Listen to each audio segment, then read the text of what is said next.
Thank you. And the question is that the amendment be disagreed to, and I give the call to the member for Fairfax. Thank you very much, Deputy Chair, Deputy Speaker.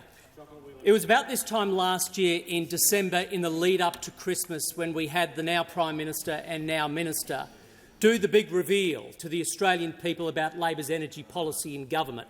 What they promised ahead of Christmas last year was a reduction in household power bills by $275.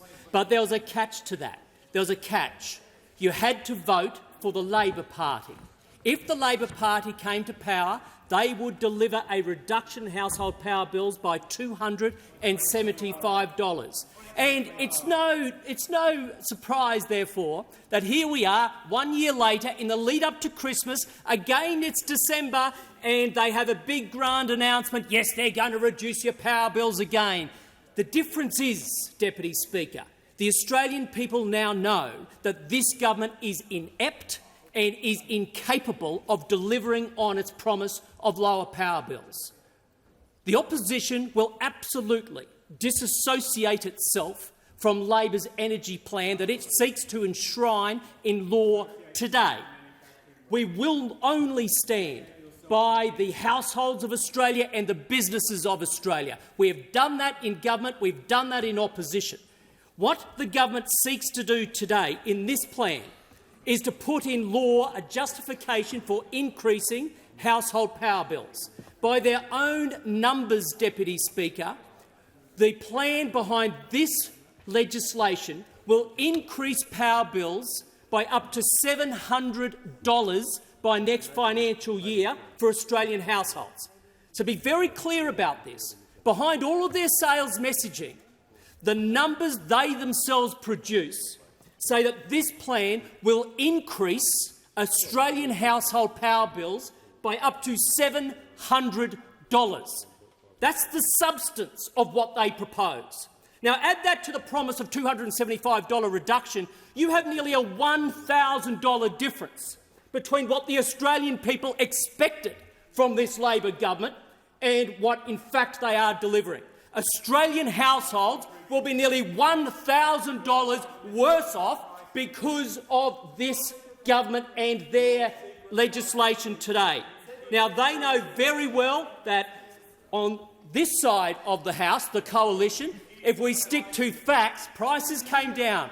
In the last term of government alone, household prices came down 8%, for businesses 10%, for industry 12%. And what's happening under the Labor Party, this inept party that pretends the invasion of Ukraine only happened under their watch, prices are going up. And what's their plan moving forward? Does any Labor Party MP really believe power prices are coming down? I'm looking now at the Minister. Minister, are power prices coming down? Can't hear you, Minister. You know the truth. Your plan is going to see household power bills go up by nearly $800, at least $700 by next financial year. This is your plan. We disassociate ourselves. And it's also a plan that seeks to kill off an Australian industry, a gas industry, an industry that even this minister decided to call a major project, the Kurri Kurri project, BS, trying to take gas away from that project.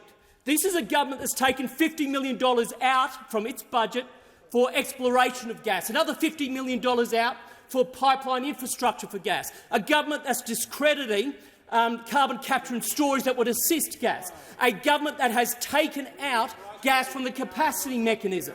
This is a government that is on the attack against the very transitional fuel that the ACCC says we need more of, the very fuel that the Energy Security Board says we need more of, the very fuel that the market operator says it's the only way to get to net zero, you need it. But they're trying to kill it off because they have an ideological zeal to kill off this industry. And they do so with the greatest overreach of government power we have seen. This is all about ensuring that the government themselves can intervene into a marketplace, can tell exactly who should trade with who. They will have the ability to be able to tell one company to turn down its energy to save energy, because they know by putting a price cap on this, they are going to decrease supply, increase demand, and their way of solving that problem is a mandatory code that will give them the power to instruct at the micro level of an industry, and it sets a dangerous precedent for what is otherwise a liberal democracy.